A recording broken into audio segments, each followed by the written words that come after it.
Saya pikir sangat lengkap dan sangat penuh firman Tuhan. Marilah hidup dalam hati kita dan kita praktekkan. Khususnya dalam kita selama masih ada kesempatan di dunia ini. Mari kita hidup dengan visinya Tuhan.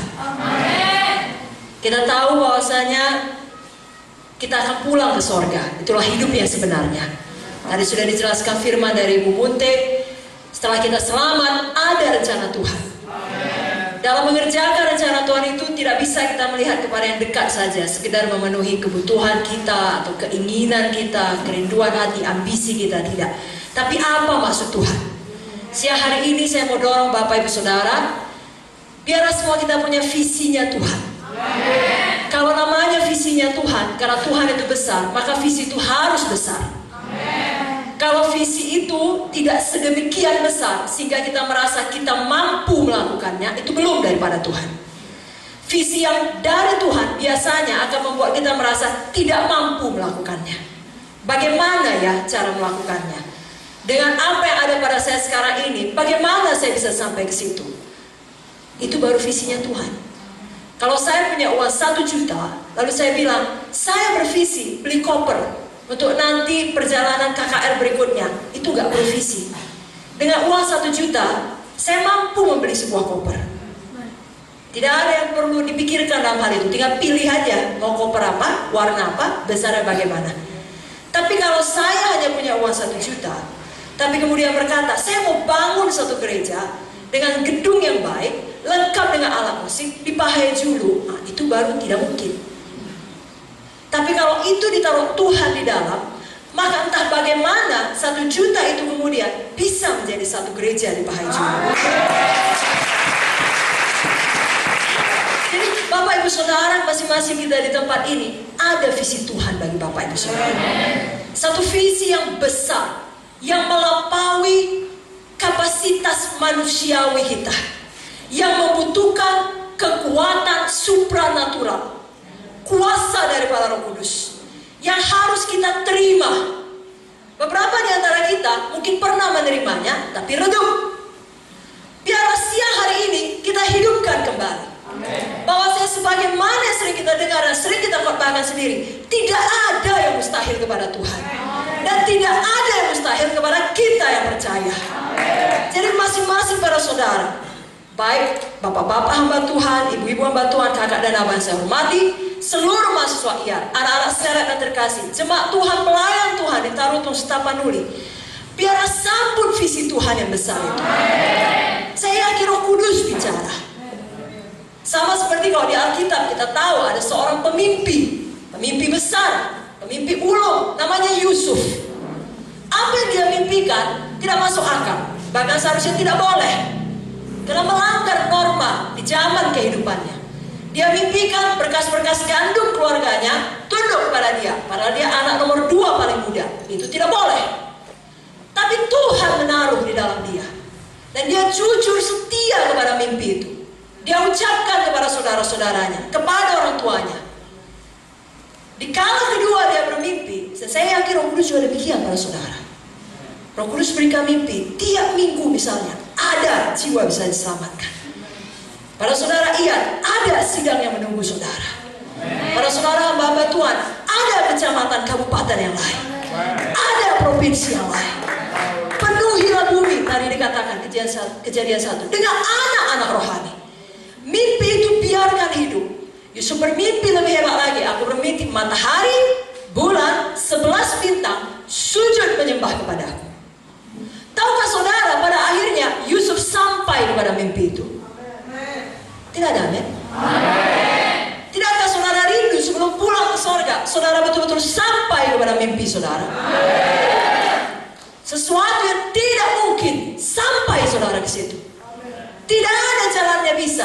Tapi kalau Tuhan menaruhkannya, saudara berani bervisi. Orang-orang berkata terlalu muda, yang lain berkata terlalu tua. Seorang berkata terlalu berpendidikan, tidak cocok. Yang lain berkata terlalu bodoh, tidak ada pendidikan. Yang satu berkata seharusnya laki-laki, yang lain berkata seharusnya perempuan, tidak bisa kalau tidak laki-laki. Dunia bisa berkata apa saja. Sama seperti saudara Yusuf, orang tua Yusuf bisa berkata apa saja. Mimpi itu bukan diberikan pada mereka, pada Yusuf. mimpi itu, visi itu diberikan pada saudara.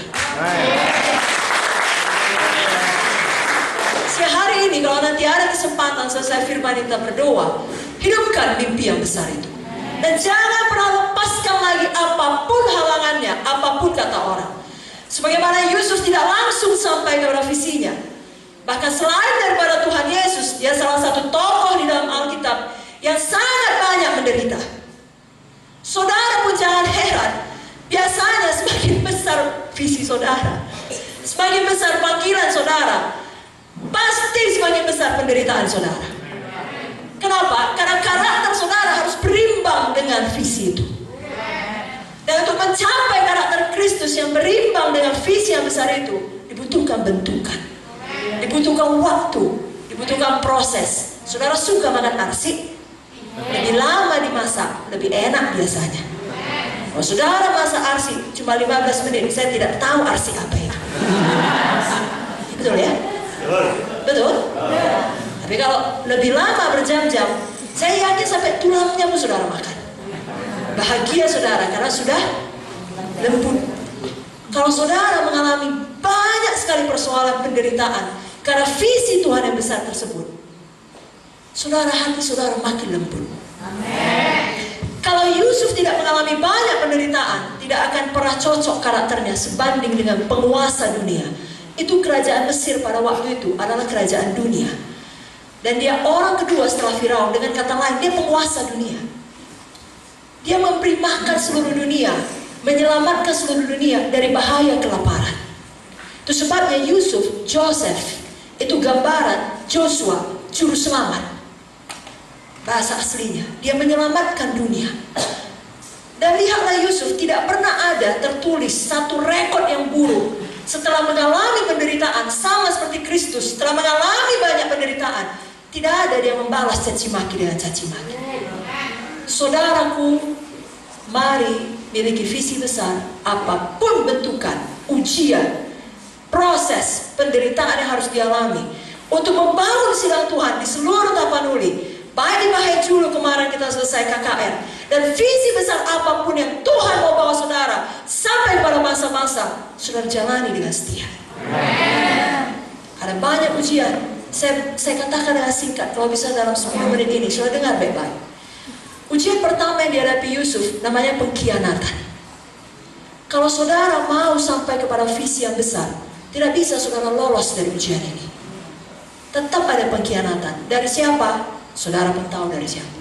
Dan kerap kali dari orang-orang yang paling saudara percayai, orang-orang yang dekat pada saudara. Kalau saya buat begini, gak ada saudara sakit kan? Kenapa? Gak cukup dekat. Coba sini dekat sedikit. Baru terasa. Ngerti? Jadi makin dekat orangnya, makin sakit pengkhianatannya. Tapi Yusuf melepaskan pengampunan. Kalau Yusuf tidak melepaskan pengampunan, dalam Kejadian 39 ayat 2 tidak akan tertulis Yusuf disertai Tuhan, sehingga ia berhasil dalam segala pekerjaannya. Dalam perjalanan hidup saudara akan ada pengkhianatan. Tapi Ibrani 12 ayat 15 berkata, jangan ada seorang pun menjauhkan diri dari kasih karunia Allah, sehingga tidak timbul akar yang pahit yang mencemarkan banyak orang.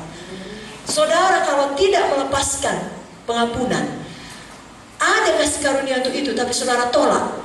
Saudara bilang, tidak patut, tidak benar, tidak cocok, begini seharusnya. Akar pahit timbul, mencemarkan banyak orang. Kita mengasihi dalam kebenaran, tapi kita menyatakan kebenaran di dalam kasih. Kasih itu panjang sabar. Amin. Kan gak perlu kita nyanyikan panjang mukanya. Nah, ingat saja, panjang sabar itu anak Tuhan. Haleluya. Siapa mau mengampuni? Betul? Bagaimana nanti kalau kita mengalami seperti yang dialami Bapak Ibu Muti? Sudah dihempaskan semuanya, sudah keluar daripada kedokteran, sudah ditinggalkan semua hidup, dibangun sidang, lalu diambil orang. Bagaimana kalau itu saat sakit lalu menyerah? Masih mau maju? Masih mau maju? Itu pasti akan terjadi. Bukan menakut-nakuti saudara. Mungkin bentuknya tidak seperti itu, tapi sakitnya mirip-mirip. Karena kalau Yesus menderita, kita semua menderita, saudara. Ia telah meninggalkan teladan bagi kita supaya kita mengikuti jejaknya. Siapa mengambil bagian dalam penderitaan Kristus akan mendapat bagian dalam kemuliaan Kristus. Tanpa salib tidak ada kemuliaan. Bagian kita, Ibu Mutia dari sudah memberikan kesaksian dan firman, maju terus di dalam kasih Tuhan. Allah adalah kasih. Ujian yang kedua adalah ujian integritas. Siapa saudara sebenarnya akan ketahuan. Tadi sudah diajarkan firman oleh Ibu Mutia. Begitu kita selamat bakal melayani, manusia masih ada. Manusia lama, yang pembohong, yang penipu, yang pendendam, yang jahat, yang pemberontak, itu semua masih ada. Lalu Tuhan akan bawa kita kepada visi besar tadi, tapi memurnikan karakter kita lebih dahulu. Sama seperti Yusuf.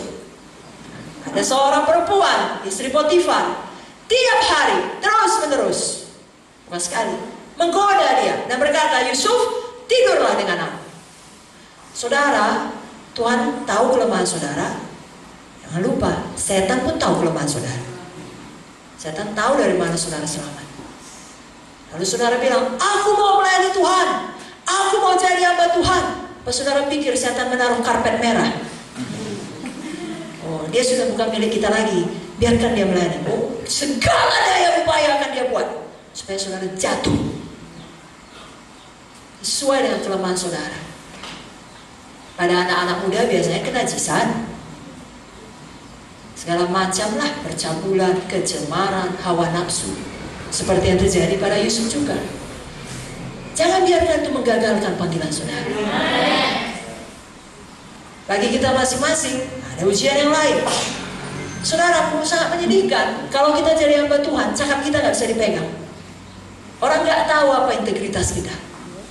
Orang nggak tahu di mana kita berdiri. Hari ini ikut sana, besok ikut sini. Kaki berdiri di dua tempat. Akan koyak. Kamu tidak dapat mengabdi kepada Allah dan juga kepada Mammon.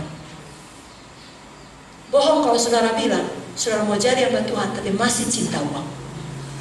Kalau motivasi saudara jaminan hidup atau uang, mundur saja. Murnikan hati kita. Ujian integritas. Apa kata Yusuf? Bagaimana mungkin aku berbuat dosa seperti ini kepada Tuhan? Bagi orang dunia yang hidup pada masa itu, mungkin Yusuf tidur dengan istri Potifar adalah kesuksesan. Berhasil mendapatkan seorang perempuan terhormat, ternama. Padahal sebenarnya sama kita itu perempuan pelacur, binang. Tapi Yusuf berkata, bagaimana mungkin aku berbuat dosa kepada Tuhan? Dia lebih menyadari kehadiran Tuhan, panggilan Tuhan, mimpi Tuhan bagi dia. Dia tidak mau rusak dengan kesenangan sesaat. Jangan rusak panggilan Tuhan demi uang 1 miliar. Jangan rusak panggilan Tuhan demi jabatan di dalam gereja. Jangan cari kenyamanan. Oh, yang penting aku dapat kedudukan ini, yang penting aku dapat jaminan ini, yang penting aku terkenal, lalu nyaman. Lalu mimpi itu bubar. Kalau Yusuf tidur dengan istri Potifar, katakanlah istri Potifar berhasil menyelamatkan dia. Sepanjang umur menjadi haremnya, jadi gigolonya, nyaman hidupnya, banyak uangnya. Betul? Saudaraku, jangan rusak mimpi Tuhan yang besar dengan semua ditawarkan dunia yang kelihatannya baik. Saudara punya panggilan, saudara punya visi Tuhan. Apa kata orang? Kerjakan itu. Datang ujian, lulus. Datang godaan setan, datang kesempatan berbuat dosa, singkat saja, katakan tidak. Tidak. Tidak. Tidak. Saya tidak mau rusak visi Tuhan yang besar dengan jatuh ke dalam dosa. Lalu orang bisa melihat saudara sebagai hamba-hamba Tuhan yang punya integritas. Karena bagi Tuhan, kalau hati kita siap, gampang saja mengangkat kita. Amin. Kok nggak ada amin? Amin. Kalau taburan kita sudah cukup banyak, dalam 1 hari Tuhan yang datang. dia setia. Coba katakan kuat-kuat, setia. Setia itu gak ada baik dan tidak baik. Kalau dalam kisah Yusuf, setia terus tidak baik, karena tidak ada baiknya hidupnya. Hidup Yusuf sangat menyedihkan sebenarnya. Sungguh sayang sama bapaknya. Pergi jumpai saudaramu di Sikem. Patuh, karena patuh. Bukan karena jahat, karena patuh. Sampai ke Sikem, tidak ada saudara-saudaranya. Bisa pulang kan? Tidak mau pulang. Berjalan yang kedua, orang berkata, saudaramu di Dotan. Pergi ke Dotan. Sampai Dotan, bukan mendapatkan sesuatu yang baik, mau dibunuh. Dimasukkan ke dalam sumur. Tidak menyenangkan. Tidak tahu apakah akan dilempari dengan batu, dibiarkan tersisa mati kelaparan diam-diam. Pemikiran seperti itu saja cukup untuk membuatnya gila. Lalu kemudian diangkat, dibikin dan lepaskan. Tidak, dijual sebagai budak. Tidak tahu pengalaman apa yang dapatkan sebagai budak. Sebagai budak, tetap juga ikut Tuhan, tetap juga patuh. Sampailah landing di rumah Potifar, digoda oleh istri Potifar. Berkata tidak kepada dosa, bukan diangkat Tuhan, masuk ke penjara. Setia. Sampai di penjara hatinya lembut, karena dia tahu bagaimana rasanya dimasukkan ke dalam penjara tanpa suatu kesalahan. Lalu juru minuman dan juru makanan daripada Raja Firaun masuk ke dalam penjara, bukan ditanya, anak saya kau, sama kita, senasib. Aku menderita, kau pun menderita. Tidak. Hatinya yang lembut mempersiapkan dia untuk melayani orang. Didatanginya, kenapa kau murung? Diceritakan mereka persoalannya, dibantunya, diartikannya mimpinya. Lalu dia bilang dengan baik-baik, dia minta tolong, dia rendah hati. Kalau nanti kau keluar, ingatlah aku. Apakah diingat? 2 tahun dilupakan. Saudara buat baik, saudara melayani, saudara menabur, saudara berkorban, uang saudara kampaskan. Gak ada yang ingat. Saudara habiskan semua. Gak ada yang ingat, gak ada yang peduli. Biar kamu busuk di penjara. Yusuf mengalaminya. Tapi tahukah saudara, dia setia. Apakah Tuhan bisa menemukan orang-orang setia di sini? Amsal 20 ayat 6 mengatakan, banyak orang menyebut dirinya baik hati, tetapi orang setia? Ada orang-orang baik di sini? Sekarang kita masuk ke langkah berikutnya. Ada orang-orang setia di sini? Belum semua angkat tangan. Ada orang-orang setia di sini? Setia jadi budak? Setia di penjara? Gak ada lagi amen ya? Setia ketika dilupakan? Maksud saya bukan saudara betul-betul jadi budak orang atau di penjara, di rutan masyarakat, lapas, bukan. Di penjara oleh satu keadaan, ya. Saudara nggak bisa berbuat apapun. Di penjara oleh satu situasi, dilupakan orang. Mau setia? Tahukah saudara kalau saudara setia, waktu Tuhan tidak pernah terlambat, sama seperti Yusuf. Gak ada jalannya dari seorang yang dilupakan untuk membusuk di dalam penjara, dalam 1 hari jadi penguasa. Sama kalau misalnya kita ke Sun Plaza yang cleaning service itu, kalau kita masuk kamar mandi, 1 hari dia cleaning service, besok kita ketemu, udah dia yang pegang saham seluruh Sun Plaza. Gak ada jalannya. Gak mungkin kan? Seandainya dia kerja keras 20 tahun pun gak mungkin.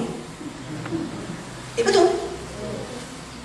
Mulai daripada pembersih sampai kepala pembersih, manajer pembersih, di situ-situ dia nggak akan bisa tiba-tiba jadi pemilik Sun Plaza. Tadi bisa. Begitu dibuat Tuhan. Kalau hati saudara tidak melepaskan mimpi daripada Tuhan, dan kemana Tuhan membawa hidup saudara, ujian apapun saudara ikuti. Terlepas dari apa kata orang. Pada waktu Yusuf dimasukkan ke dalam penjara, saya yakin seluruh dunia berkata, patut. Memang dia jahat. Dia mau berbuat jahat kepada istri bosnya. Tidak ada yang tahu kebenarannya, bahwa sesungguhnya justru dia yang berkata tidak pada dosa. Tapi tahukah saudara, surga tahu.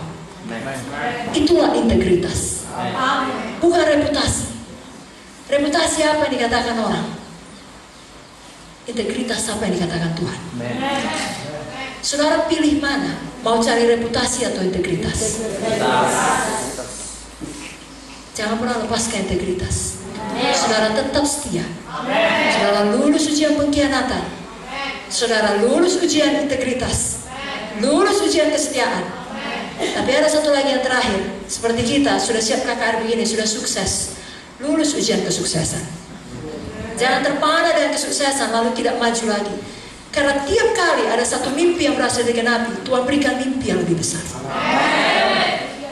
Satu mimpi yang digenapi, pengangkatan daripada Tuhan, satu keberhasilan adalah sarana. Saya ulangi, bukan tujuan.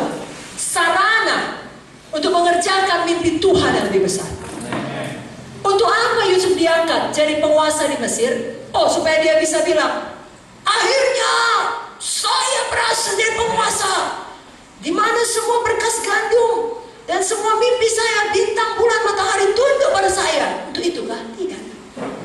Supaya dia bisa memakai posisi itu menyelamatkan Israel. Sudah mengerti? Kalau saudara diberkati dengan satu gereja, Tuhan mau membangun gereja lain. Saudara diberkati dengan menyelamatkan satu orang untuk menyelamatkan orang lain lagi. Diberkati dengan sejumlah uang untuk dipakai menghasilkan bagi kerajaan sorga. Diberkati dengan apa saja, itu bukan tujuan, itu sarana. Itu sebabnya kapan itu tidak menjadi masalah bagi saudara, sama seperti itu tidak menjadi masalah bagi Bapak Munte dan Ibu Munte, Tuhan berkati lebih lagi. Tapi kapan itu menjadi tujuan saudara, supaya nyaman, supaya ada jaminan, itu bisa berhenti di situ. Jangan saudara. Biarkan Tuhan kita yang tanpa batas memberkati saudara tanpa batas.